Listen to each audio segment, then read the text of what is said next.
I've made a video about scams, and I believe my video on gloom and doom for the predictions of 2030 also mentions this. See, the thing about this is the worst thing that can happen to people who are downtrodden and who are working for a sense of justice, who want some form of chance to contribute to society. And this is for any race of people, really. There's always someone within your race, someone within your core group that will make lots of money playing on your want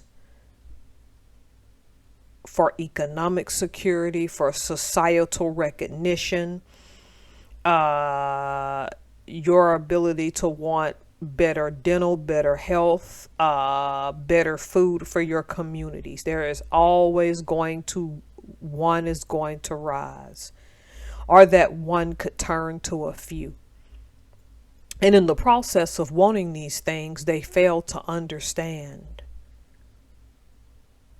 Which really fail to understand is the wrong way to say it. They don't allow themselves to comprehend the damage that they're causing. The worst thing can happen is when the person who has your face that looks like you,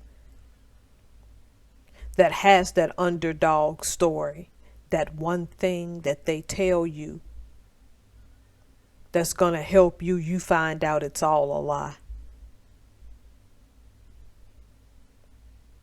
I mentioned this with scams before, and I'm going to continue to cover these stories, not because I'm trying to poke at our own foundational Black Americans, because it's a greater conversation that we need to have as a people. In like a few minutes or so, maybe less than that, the article is going to pop up. But in the meantime, I'll go ahead and give the backstory. More than a decade ago, a guy's fiance is unalived by a cop because he's in a car. And the story goes that the cop may have suspected that the car was stolen when it wasn't. Somehow, in this regular routine stop, a person is unalived. Many years later, as Black Lives Matters have taken off, an organization that I personally don't care for. If you're a Black Lives Matter proponent, that's your thing. I think they've caused us more harm than good. So, this person, out of sense of loss, started an app that allows people on this app to report bad encounters with police. And the premise of it and the mission of it sounds so great that donations are pouring in the millions. Others who love the mission come on board, very smart people who've worked for nonprofits previously. And in a short amount of time, they start to see popped up money spent at expensive fashion houses, on luxury clothes, and expenses on vacations that don't cover the budget. Then you have this CEO who started this company, giving themselves $160,000 salary. I'm guessing that salary is yearly, which is a bit suspicious for a non-profit like this, given that it only in its current form started in 2021. So there's no way you could be making that type of money that fast.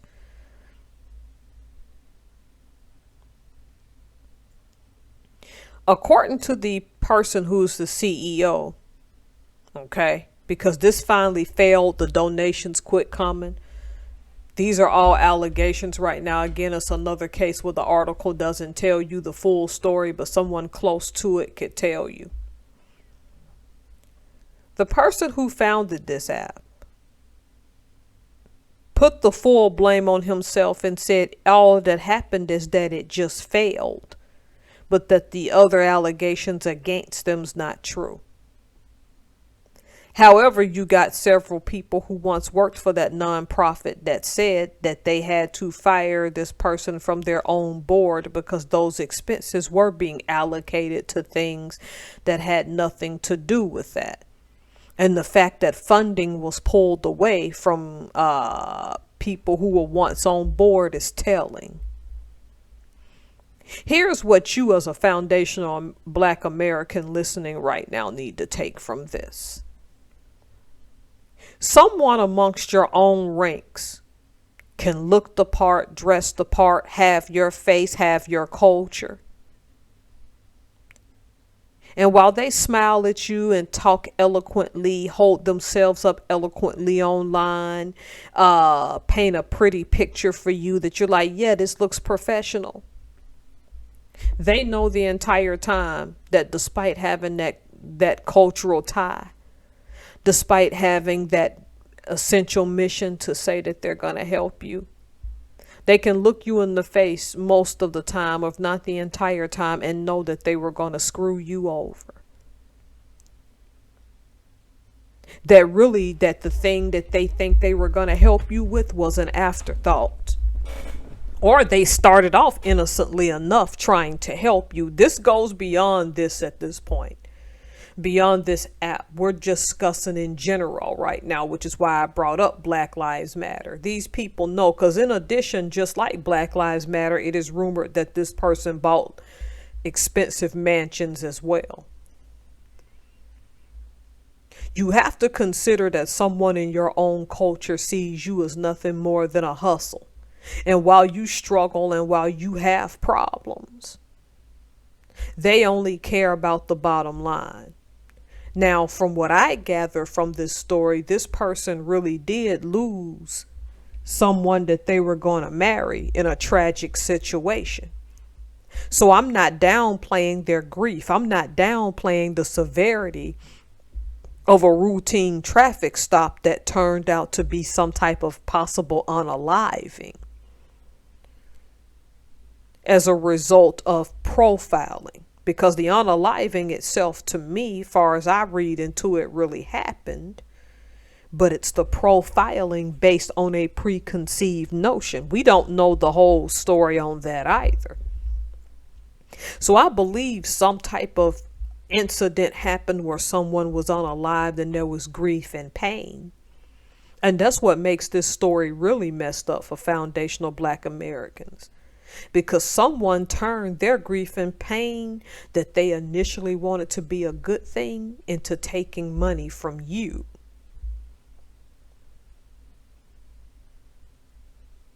Then we now understand why some Black Americans don't care for other Black Americans who move up in the corporate world, who move up on a construction site. Then it starts to get to the whose butt did this person kiss? Who did they sleep with to get to the top? That person may not have done that, but because for so long some of our own people have been doing these things behind the scenes, some of the trust has been eroded amongst some of us. When all you have to really do is use some discernment to know when something's off. So for my foundational Black Americans, this entire World Wide Web paints a pretty picture. You can't believe everything your eyes see. It's what you don't see that could cause you a lot of harm. Also, be aware that more of these scams are going to come up. And the best thing and the best way to protect yourself is to, as much as possible, suspend your emotion and go read the people's mission statement beforehand. And anyone who's decided to lend money or participate, if you can, get evidence of this so that you're not giving your hard-earned money to someone who looks like you, who appears like you, who has the same culture to swindle you. Because this is swindling at its worst.